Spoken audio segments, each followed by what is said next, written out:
Willkommen zum zweiten Tutorial.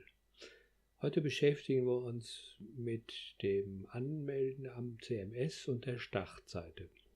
Im vorigen Tutorial haben wir einige wichtige Begriffe und Zusammenhänge kennengelernt. In dieser Episode schauen wir uns an, wie man sich am Server des Providers anmeldet, um beispielsweise Beiträge auf der Internetseite zu ändern oder Fotos hochzuladen.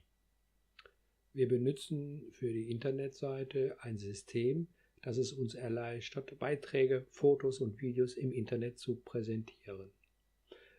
Dieses System ist ein sogenanntes Content Management System und heißt in unserem Fall Contao.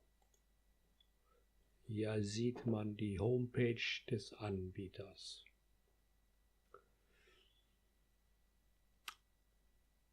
Content Management System kann man mit System zur Verwaltung von Inhalten übersetzen.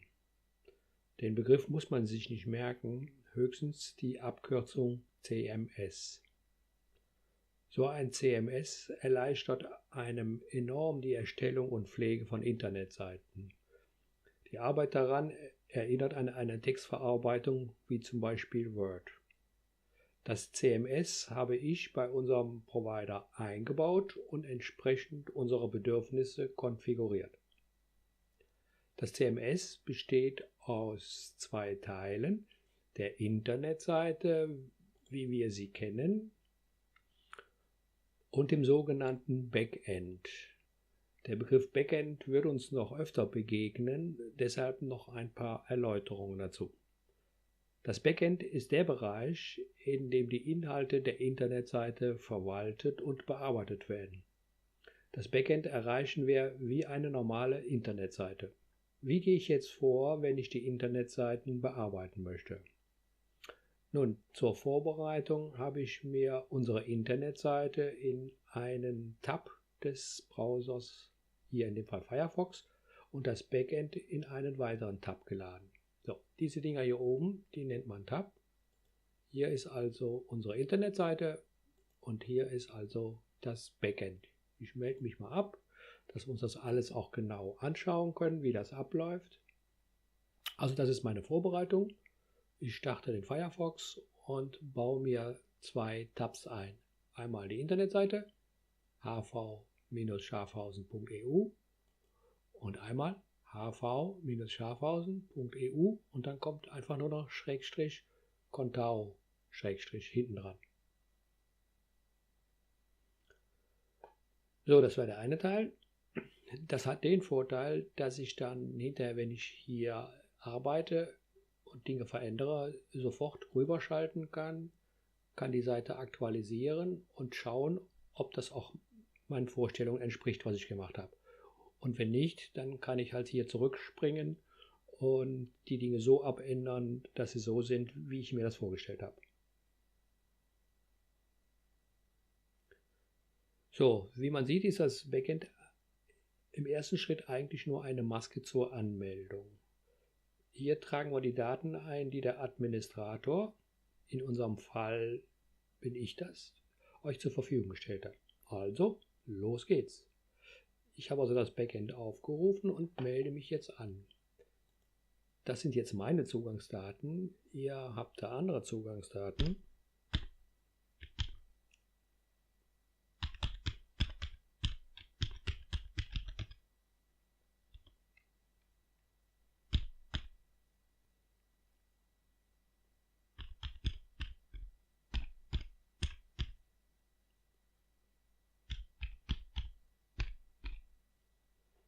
So, jetzt seht ihr hier oben schon, dass der Firefox mir anbietet, diese Daten, diese Zugangsdaten abzuspeichern.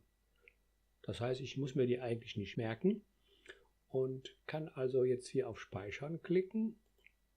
So, dann zeige ich mal eben, wie sich das auswirkt. Wenn ich jetzt die Seite wieder neu aufrufe, klicke ich hier rein und dann sieht man, hat sich Firefox das gemerkt und füllt auch automatisch das Passwort aus.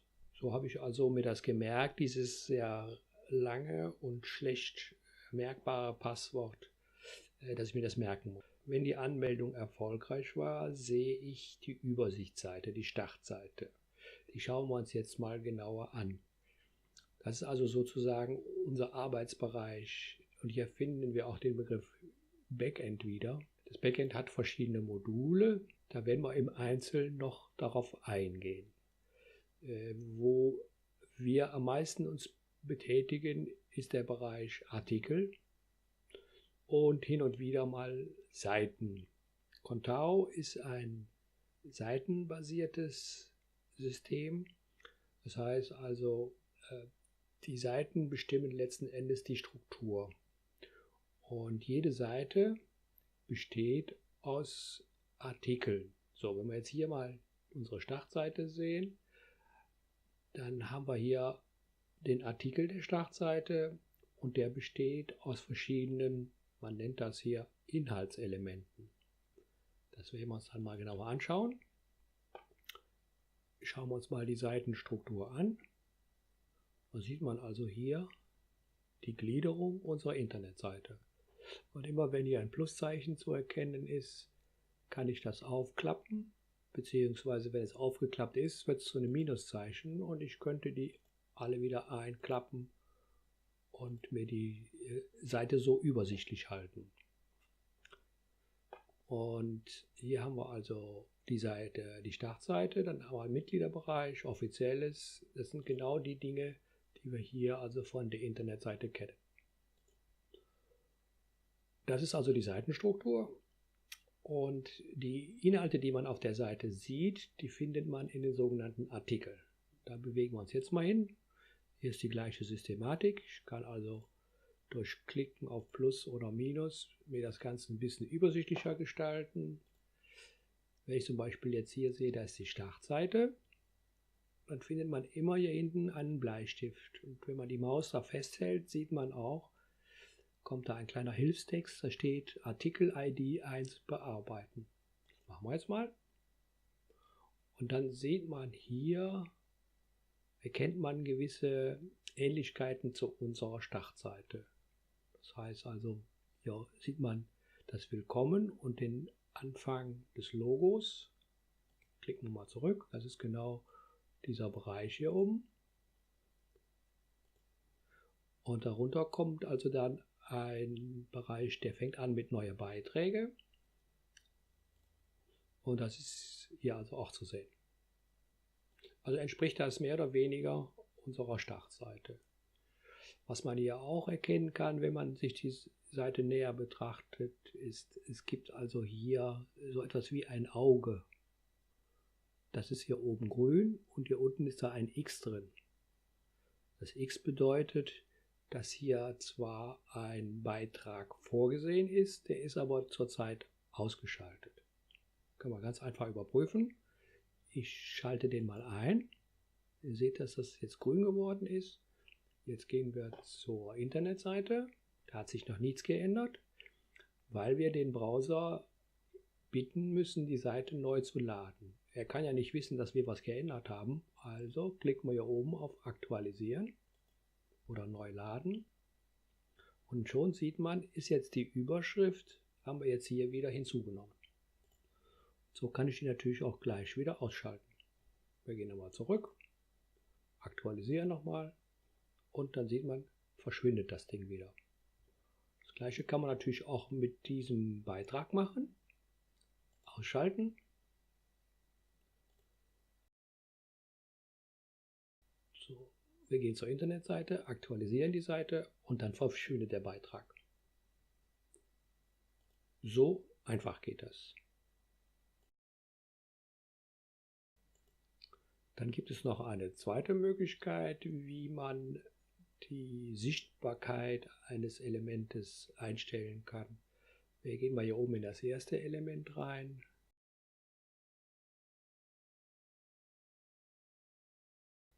Das ist unser sogenannter Ticker. Ihr erinnert euch vielleicht, dass wir manchmal wichtige Nachrichten hier oben durchlaufen lassen. Das machen wir mit diesem Element. Das nennt sich Marquee, das müsst ihr aber euch nicht merken, das bleibt einfach hier drin. Wir machen jetzt mal testweise hier eine Änderung.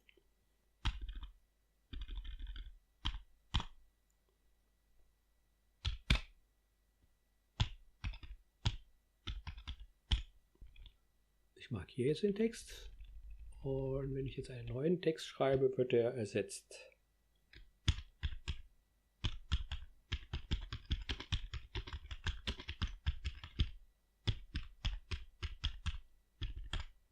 So, das ist mal ein reines Beispiel. Jetzt habe ich also diesen Teil verändert und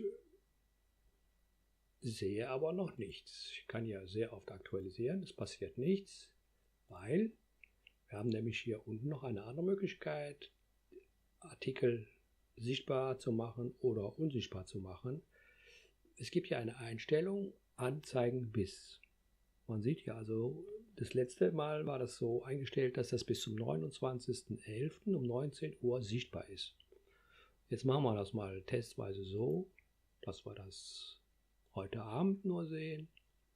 Wir nehmen also den 29. Sagen, wir machen das jetzt bis 19.20 Uhr. So. Jetzt muss ich das Ganze noch speichern. Ich gehe auf unsere Internetseite, aktualisiere die Internetseite und wie Sie sehen, sehen Sie nichts. Da müssen wir nochmal zurückgehen. Ja, ich habe die falsche Jahreszahl da drin stehen. Beziehungsweise die Änderung hat er gar nicht genommen. So, wir haben heute den 29. bis 19.20 Uhr. So, Seite aktualisieren. Schon sieht man, oben läuft der Ticker durch. Und wenn wir jetzt bis 19.20 Uhr, also 3 Minuten warten würden, würde der automatisch wieder verschwinden. Man muss natürlich, wie eben auch gesehen, die Seite aktualisieren. Gehen wir wieder zurück, schalten das Ding aus. Ich könnte die also auch so unsichtbar machen. Das hat die gleiche Wirkung wie das Auge, was wir eben gesehen haben. Klicke auf Speichern, aktualisieren und schon ist der Ticker wieder weg. So, das soll es für dieses Mal gewesen sein. Beim nächsten Mal schauen wir uns dann mal genauer an, wie man jetzt Texte abändert und neue Texte einbaut. Das war's. Bis dann. Tschüss.